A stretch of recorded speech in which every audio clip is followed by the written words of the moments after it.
Folks, as you know, social media censorship is growing. The best way to support our video work for Israel is to subscribe to our video newsletter on pulseofisrael.com and to share our videos. If you are already a subscriber, then thank you. 2 additional ways to connect with and support Israel, they are so simple. 1, click on this link to help us strengthen Israel by strengthening Judea and Samaria. It's simple, everybody. Just click on the website and choose the best option that works for you to strengthen Judea and Samaria. And number 2, enjoy the beauty of Israel whenever you want. No matter where you are in the world, you can enjoy our online virtual tours of Israel. Just visit israelisbeautiful.com and choose the virtual video and activity package that works for you. Shalom, everybody. Welcome back to another episode of Caroline Glick Show with Avi Abelo. How are you? Oh, in our eternal and ancestral homeland, the Judean Hills. What the whole conversation about being home. How you doing, Carolyn? We're doing okay, you know. As you know, for now, knock wood, we're in about the safest place in the country. We haven't had problems in a major way. Although I saw that there was a shooting attack by Hebron just this morning. So you know, everything is so far so good, and we'll just have to see. Our country isn't at war, as you know. Yeah, and even though like by us things are quiet. I mean, I was just out coaching baseball on Thursday, and there are baseball games taking place here by us in the Judean Hills. But there were some rockets that fell in the Shomron, Samaria over Shabbat, and there are some roads that are closed in our area, mostly the eastern side of Gush Etzion. People live in Nogdim and Tekoa. Roads have been closed by them. They haven't been able to go in and out because the Arab Muslim neighbors have been giving them trouble over there. So, but that's our situation. There is so much to talk about, but it's Erev Chag, so we don't have much time, but we'll do what we can. Let's start with the latest. The latest is Israel took out a tower building in Gaza that was used as a Hamas headquarters, but it was also used as the head offices for the major global media companies, including AP, including Al Jazeera. I think there were others. And I'm going to put it straight out there. I believe it's about time Israel goes on the offensive and calls out for the head of these media companies, all of them who had offices in that building, to be aiding and abetting Hamas war crimes, because they know that Hamas uses their civilians as human shields. Their own staff are used as human shields. Their own building has been used for rockets to be fired downstairs. Mati Friedman, he used to be a New York Times journalist, called out in 2014, right? How AP that they basically follow the rules of Hamas. They know Hamas, and they. I want to go on the offensive. I want Israel and the Jewish world to go on the offensive. These media companies should be put on trial for war crimes, but instead they're calling us the criminals because we bombed the building. What do you say? I think that there's a lot to that. I think that the media have been central actors in the Palestinian war against Israel, and they've been doing so willingly. They know that they're being used as pawns. They know, or actually as strategic communications tools, and also as collaborators. They're agents of Hamas. They're agents of the PLO. They were agents of Saddam Hussein during his regime. They're agents of these enemy regimes against Israel and against the United States, and they're doing it willingly. And I think that that's really something that that this latest strike makes very clear, as does the outrage expressed by the heads of Associated Press for Israel bombing the building where they had their operations headquartered in Gaza for the past 15 years. This is really a stunning thing on 2 levels. One is that for 15 years, these people have been cohabitating with a Hamas military installation. I think it was military intelligence headquarters. They're sitting with military intelligence in Gaza, which is controlled by a terrorist organization, an illegal terrorist organization. So from the get-go, they didn't really have anything to do there in the first place. And obviously anything that they were reporting out of Gaza, this is irrespective of where they were located in Gaza had to be considered suspect and had to be considered pro-Hamas propaganda, because this is a totalitarian regime and these people live at their mercy. In the past, we've had assaults against journalists in Gaza. They had Fox News reporter was kidnapped. Other reporters have been kidnapped across the years by Hamas. And the clear message that they've sent all along is that if you don't play by our rules, if you're not parroting, if you're not a mouthpiece serving as our propaganda tool to the world against the Jews, then we are going to take violent action against you. And as we did in the past with Fox News and other media outlets that we didn't think were playing by our illegal terrorist organization rules. Here you have Associated Press, one of the largest, if not the largest news agencies in the world, along with Al Jazeera, which is run by Qatar, which of course is Hamas's most open, overt state sponsor. They finance all their operations every month. So they're sitting with Qatar, which they know is working openly with Hamas. They call themselves reporters, but the most important story is about themselves, is about the fact that they are serving as human shields willingly on a voluntary basis for Hamas now for 15 years. The other absurd thing about and of course, none of this was in the statement of condemnation against Israel for bombing their building. Right. The other aspect that was not in that they said, and they said it, I think 3 times in the head of AP's attack on Israel, his statement on it was that Israel gave prior warning to them to leave the building. So every single person who is an employer of AP, who works in that building, along with Hamas's military intelligence, was able to evacuate and nobody was hurt. So Israel didn't actually hurt any of them. And what they're complaining about is that they lost their offices. Okay? I don't know if did you see the video? Did you see the video? No, I didn't. There is a video of the manager of that building talking on the phone with the IDF officer who called to warn them. And he's saying, please give us a 10-minute extension. He says, oh, well, I'm not arguing with you to take out the building. Just give us a 10-minute extension. And you hear the IDF officer, it was all translated, subtitled into English, saying, no, we gave you an hour warning. That's it. Get out of there. Is anyone in there? He goes, no, there's no one in there. He goes, fine. That's it. No 10-minute extension. That is the level the IDF in Israel goes, and the AP is even ignoring that, just as you're referring to. تسال المسؤول وتقول له احنا يعني 10 دقائق ما حيصير شيء بين الساعه 3 والساعه 3 و10 العماره مش حترجع ثاني خلاص يعني احنا بدنا 4 تنفار بس 4 وكلهم لابسين الدروع مش حيروحوا يجيبوا اجهزه قتاليه ولا حيجيبوا كاميراتهم وشغلهم هذول كانوا في بث مباشر يعني هاي تو كلهم هاي بنشوفهم تو رجعوا كانوا كلهم في المستشفى في مكان وين قتلوا ال10 انفار امبارح في المجزره هذول كلهم هيك الناس الجايه ما في حدا منهم مخرب اذا اعطينا 10 دقائق يساور المسؤول قول له يعني 10 دقائق ما حيصير شيء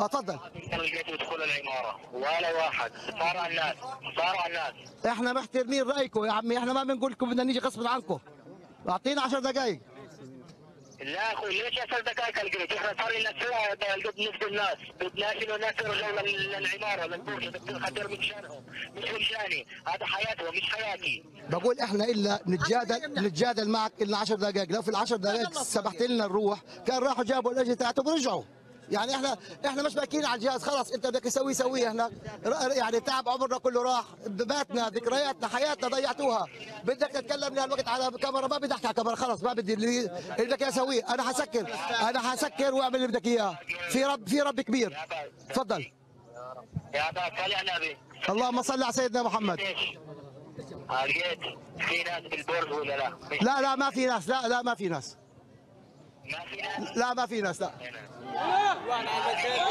Well, I mean, it shows 2 things. It shows their contempt for Israel, right? Oh, yeah, we got a warning, but we're not going to take them seriously because we're AP and they wouldn't dare do anything to us, even though we're serving as human shields for Hamas. We are committing, as you said, a war crime because they're doing it voluntarily. They're not hostages.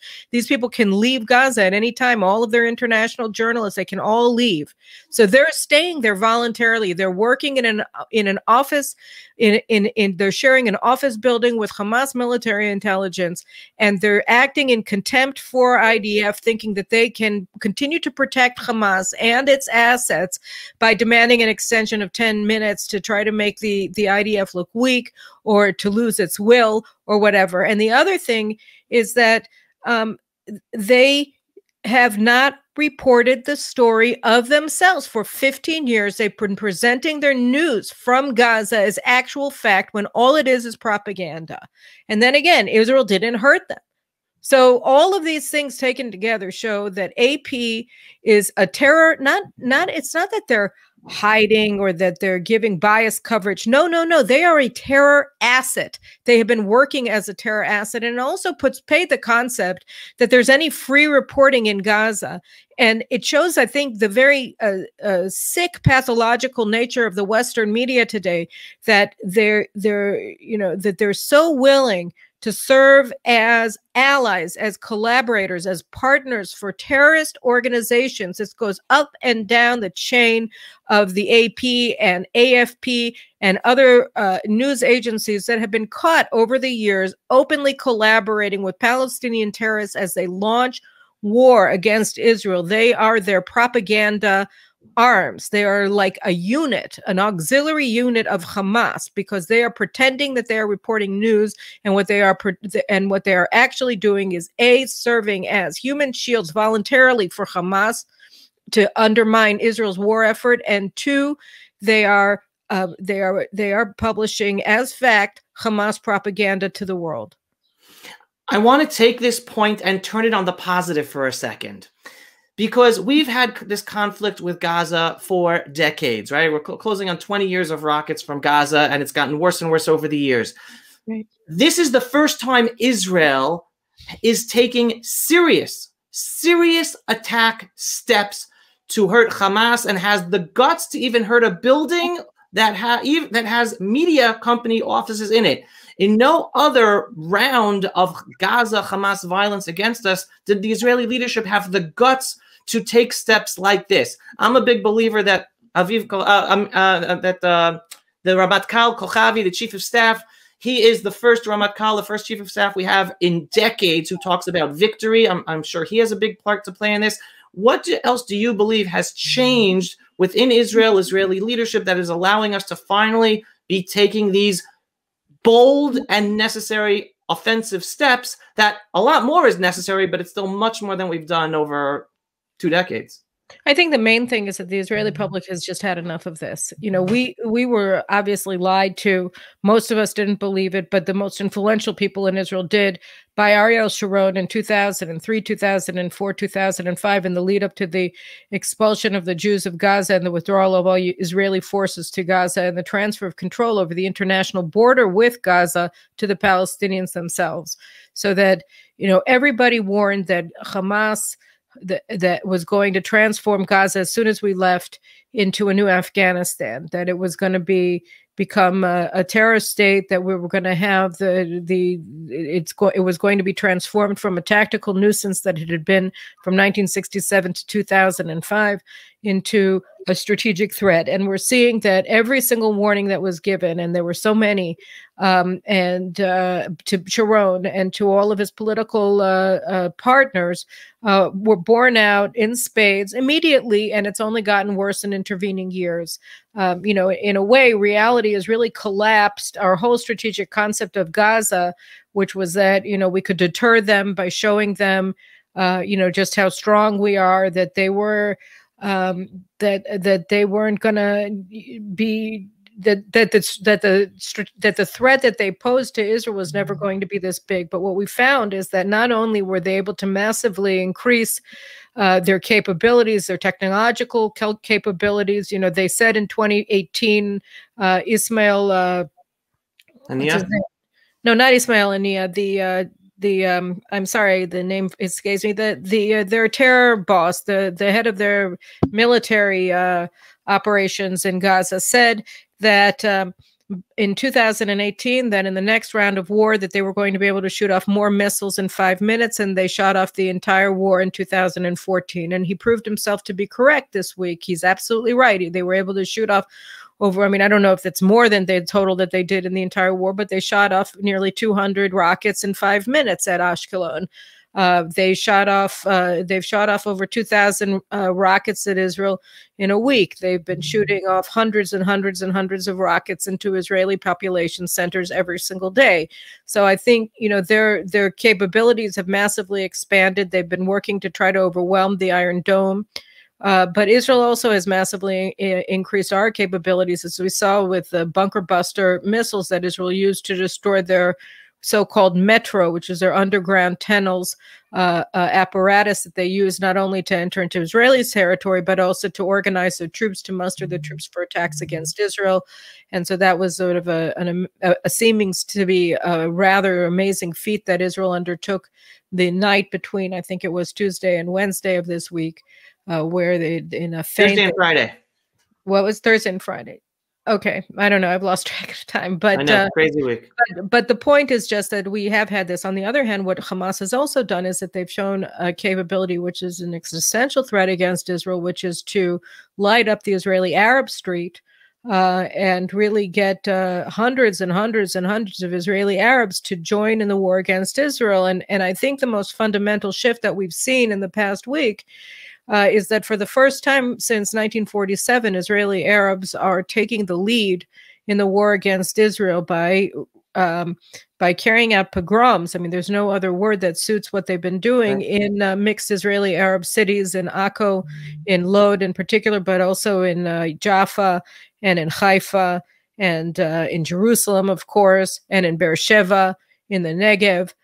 So, you know, we're seeing things that we hadn't ever seen in the past, and it calls into question the future prospects for Arab peaceful coexistence with Israel inside of Israel's sovereign borders. I mean, they are acting as terrorists. They are acting in open insurrection. They are acting with the goal of wiping out Israel as a Jewish state, and they're supported by all of their members of Knesset, which is another aspect to this, that are all, you know, basically following Hamas's lead. So this is in many ways it's new.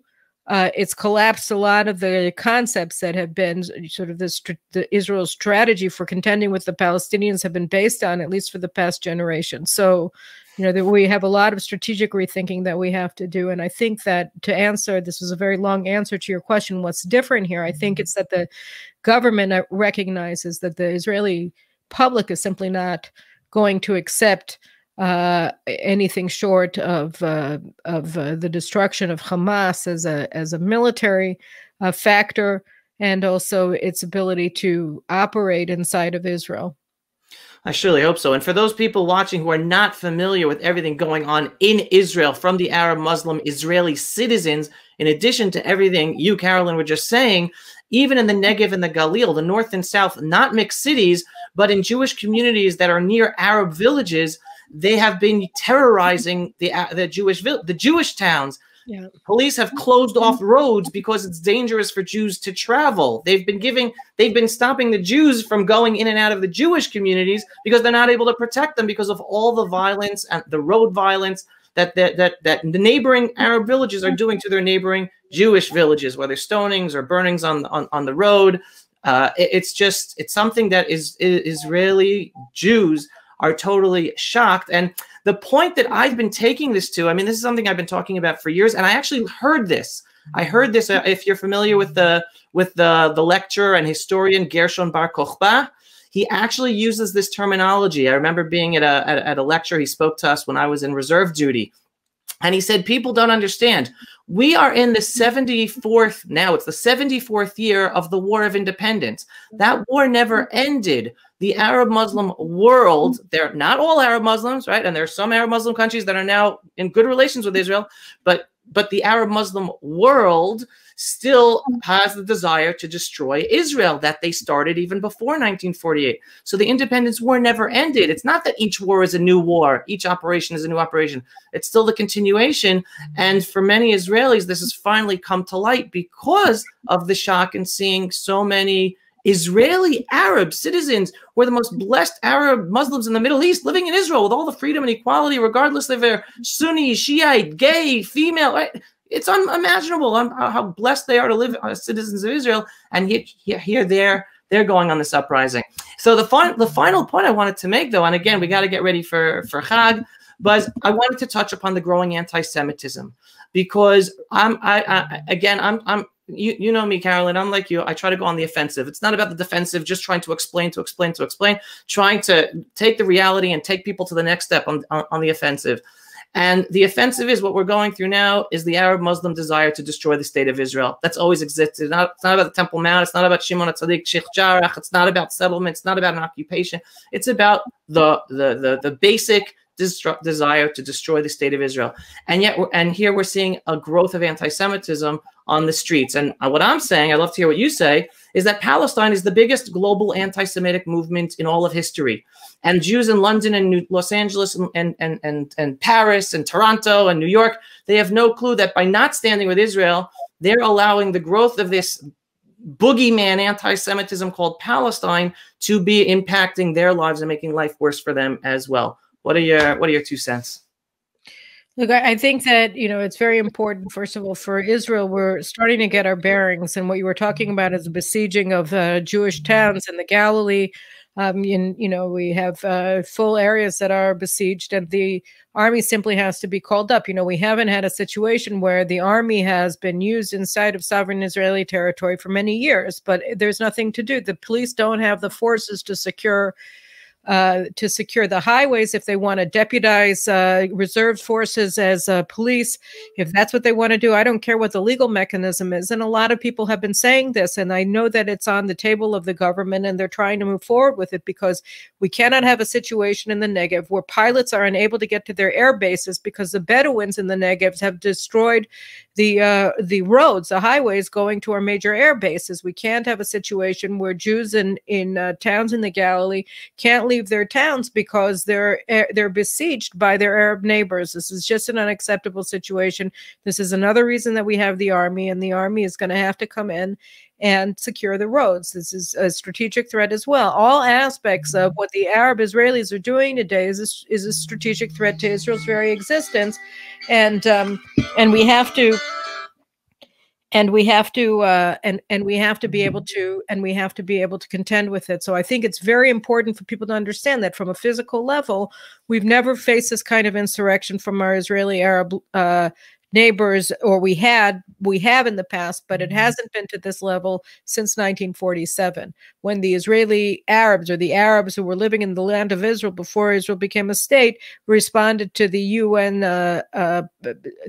General Assembly's adoption of Resolution 181 that approved the establishment of a 2-state solution, of a Jewish and Arab state inside of the western half of the British Mandate for Palestine. And instead of accepting the so-called 2-state solution, they tried to annihilate the Jews. And they opened it. And then when Israel declared independence on May 15th, 5 Arab armies joined them in their war to annihilate the Jews. And I think it's very important for people to recognize what's at stake, because, like you said, this is, and I talked about this in my Friday column in Israel Hayom, the central animating concept behind the Palestinian national movement, behind the war against Israel from a pan-Arab perspective, and also when you look at their allies like AP reporters and New York Times reporters, is to annihilate the Jewish state. There is no Palestinian nationalism as a standalone ideology. It's all and entirely wrapped up in a desire to annihilate the Jews, to deny us our national rights, to deny us our freedom of self-determination in our land. And so when people say, well, it's about a 2-state solution, it's not about a 2-state solution. And I think that this concept of a 2-state solution, and not for the first time, but in a very fundamental way, was just proven to be a complete lie over the past week by the leading role that Israeli Arabs are playing in the violence against Israeli Jews today. Because, of course, they're not talking about their problem. Like we said, we live in Judea, and this is the quietest area so far of the country. The people in Ramle and Lod and Akko who are burning Jewish businesses, burning synagogues, attacking their Jewish neighbors, lynching them, burning their property, burning their cars, attacking their children, burning their Jewish schools, all of these things they're not doing it because of some so-called occupation in Judea and Samaria or Jewish control over the Temple Mount or any other areas of Jerusalem. They're doing this because Jews have a state in Israel in whatever borders. They don't want us here. They haven't made peace with the Jewish state because not because they're a separate nationalism and they want the land for themselves. They do it because they want to annihilate the Jews. That's it. This is all about what they said in 1948 was finishing Hitler's work, and they're very serious about it. And I think one of the things that we have to bear in mind is ideology basically is a central concept, is a concept that gives people the ability to understand the world, right? All aspects of the world, inexplicable, natural phenomenon, interpersonal relations, politics, whatever. And, so communism is one, liberalism is another, international liberalism is another, capitalism, and then you have creeds like Judaism or Christianity or Islam. Anti-Semitism is an ideology. It provides an explanation for absolutely everything that a person can experience in his or her life. All of the bad things that happen in the world are the Jews' fault. All the good things happen because the Jews are repressed because they weren't involved. It is a central unifying explanation for existence. And for Palestinian Arabs and apparently for Israeli Arabs, for their collaborators in the West, for people like Rashida Tlaib, Ilhan Omar, Bernie Sanders, Elizabeth Warren, all of them are arguing, just as they think that the United States is the root of all evil and that its strength explains all of the bad things in the world and its weakness is the answer to them, and they're willing to collaborate with the Chinese, with the Vietnamese, and the North Vietnamese in their days, with Hugo Chavez, with Castro, with all of these tyrants, with the Soviet Union, all of these tyrannical dictatorships that repress and murder millions of people. They're willing to work with them. They view them as morally superior to the United States because they are anti-American. It's the same thing with their hatred of Israel. They are willing to side with the Iranian theocrats who want to destroy everything that they purportedly believe in, because what animates them as human beings is hatred of the Jews. And it doesn't matter if they're Jewish or non-Jewish. In fact, some of the worst anti-Semites, including Karl Marx, have been Jews. And, we can't give them a pass. We can't give the likes of Peter Beinart, for instance, a pass on his Jew hatred just because, he claims that he's an observant Jew. He's not an observant Jew. He's a man who has dedicated his life to denying basic rights of freedom to Jews because we're Jews. And he's all of his efforts, his entire career, I would assume much of his personal life, is directed towards harming the Jewish state, undermining the Jewish state. This is somebody that's operating, that's acting, that is motivated by an anti-Semitic worldview, and he has to be called out as such. And I think that this is, from the perspective not of the Israeli military, and we have challenges here, and God willing, our military will face them. The public demands it; they require it. They're not going to settle for anything less. We've been steeped in political crisis for the past 2 years. And that crisis looks like it may be coming to an end because the politicians recognize that Israel wants a nationalist government that's going to make the decisions necessary. We're willing to make the sacrifices as a people. We are not willing to allow this situation to be prolonged. And by the way, we haven't said anything about the North. But when we're looking at this situation, we have to recognize that the potential for expanding into the north is incredibly high. It's much higher than 50%. We already had a missile attack over the Shabbat, over the Sabbath from Syria. We had a missile attack a couple of days ago from Lebanon. They're already involved. This is already being engaged in the north, and Israel has to think about that because the threat from Hezbollah and its missile arsenal, if Gaza has 20,000 or so, in Lebanon, the Hezbollah has more than 150,000 missiles. They're all pointing at Israel with all different ranges and precision levels. And payloads, and this is a strategic threat that we're all looking at, we're all thinking about, and it's certainly developing, it's certainly already unfolding, and we have to think about that. But for our audience, people who care about Israel, people who want to make sure that Israel is safe, we have to all recognize what this is all about. This is a war about hating Jews. Rashida Tlaib hates Jews. Ilhan Omar hates Jews. Bernie Sanders, like Karl Marx, hates Jews. And Elizabeth Warren hates Jews. They want to tell us who we are, what we can be, where we can live, what property rights we're allowed to have. They side with people who want to annihilate us, against us. They call us immoral for defending ourselves. This is a very walking, talking definition of anti-Semite. And by the way, the Biden administration is funding this entire thing. The Biden administration is funding this. They're funding this by sanctions relief, even if it's unofficial, towards Iran. They've already received almost $10 billion in sanctions relief while they rush to the nuclear finish line. They're making it clear that they want to renew America's commitment to the nuclear deal from 2015, which provides Iran with the ability to develop and field a nuclear arsenal in 2030. And everybody knows that that's what the JCPOA gives them. So we all have to recognize this. We all have to understand that this is the situation today. These are the stakes in this war.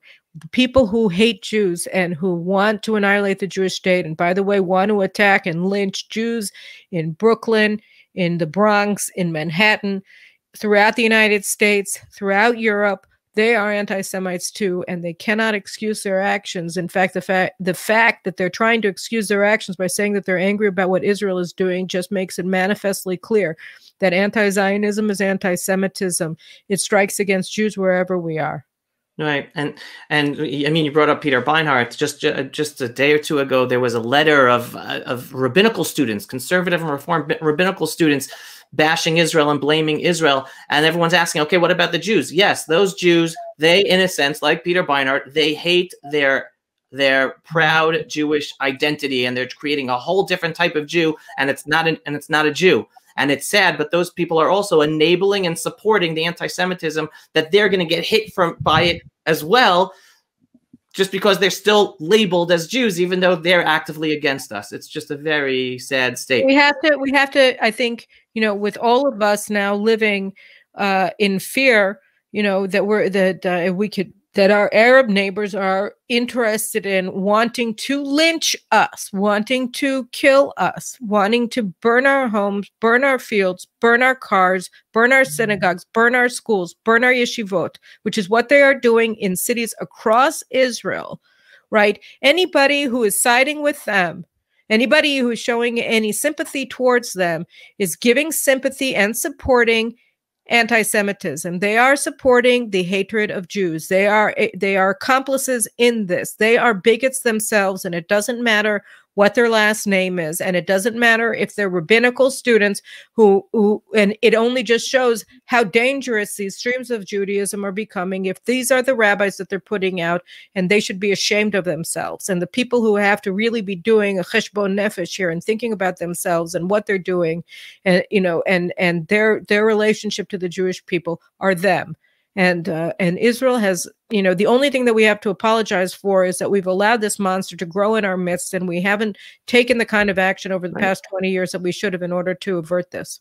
Right. I'm just going to take you a step forward. By supporting and enabling it to take place in Israel, the burning of synagogues, homes, fields, yeshivot, they're enabling for our enemies to start doing it to them in New York, Toronto, London. It's not going to, whether it's a month, a year, 2 years, they're enabling it here. It's going to come and bite them in the tochis, as we say, there as well. And that's the really sad thing. We're going to be celebrating tonight and tomorrow. We're going to be reading Torah all night long. We're going to be celebrating. It's very important. The third major festival that's, of Shavuot, which is Chag Matan Torah. And it's also the day, it is recalling the memory in memory or whatever, in celebration of the Jewish people receiving the Torah at Mount Sinai. And it's also the Harvest Festival here in Israel, in the land of Israel, and the Torah of Israel and the people of Israel all very much come together in this holiday. It's an extremely emotional holiday, I think, for people, especially at this time when we're celebrating the very things that are being attacked. Just again about our left wing Jewish critics in the United States. I think, it's very important. We had an interesting conversation yesterday around the Shabbat table about the portion of the Torah that we read yesterday, which is the book of Numbers, Bamidbar, the first portion of the book. And the first portion of the book begins with a census of the Jews and how they count them and everything. But our guest was saying that, it was interesting that everybody gets a name and nobody is a number. They count everybody by name. And we were discussing why it is important that everybody has a name. And, there are, and it's a very anti-fascist concept, right? That we're all part of a collective, but we're also individuals. And the idea that, I threw forward that I think is one of the explanations that's correct. I said, it's because it's not just that, everybody is an individual and we have to recognize the individualism because that's obviously true, but it's also that every individual has an obligation to the people.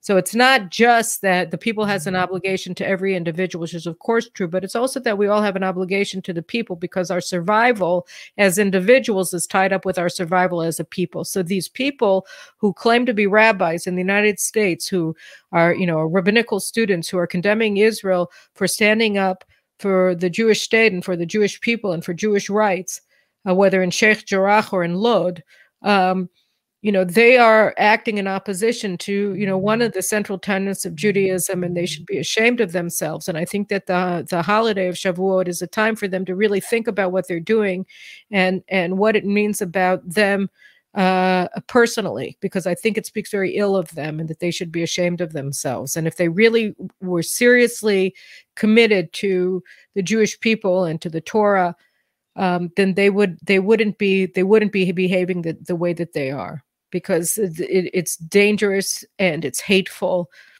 and it's horrible. So that's what I think. We're under attack here. The people of Israel are very, very strong and have absolutely no interest in going in making apologies for any of what we're doing. And I think that that's the tailwind that the government is getting, whoever's in charge. And I think, God willing, it'll remain Netanyahu for the duration.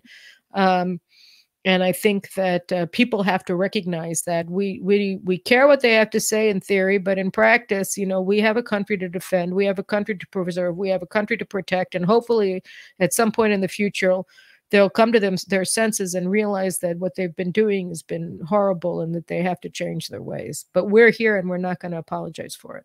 100%. Yeah, and we'll leave the whole political update, government stuff for another time because we have to go. Chag's coming, and just to end off again on a positive. I don't want everyone to be depressed about what's going on because, like you're saying, we are strong. We are home. My porch, I look over the fields of Bethlehem where Ruth, the Moabite, actually worked, and where I take my kids every holiday of Shavuot to our porch and say, see, what we're reading is not just a story tale, it's not a fairy tale, it's not a history book, it actually happened here below our porch. The Jewish people are back. This is the place we're supposed to be, and no matter what's happening or what challenges, we are home. And my call for every Jew out there, even with what we're going through, this is the place to be here and help strengthen the Jewish people to make our future brighter, not just for the Jews, but for all of the minorities who are blessed to live within us. Because regardless, even with the problems, we are safer here in the long term. Come home. So Chag Sameach, Caroline. Chag Sameach. I gotta go make a. Yeah, I said I have to go make food. So anyway, thank you everyone for watching. Okay, bye-bye. See you next time. Bye. Signing off from the eternal and ancestral homeland of the Jewish people, the Judean hills of the land of Israel. Bye-bye. Pulse of Israel, frontline videos from the Holy Land. Support our work by donating today.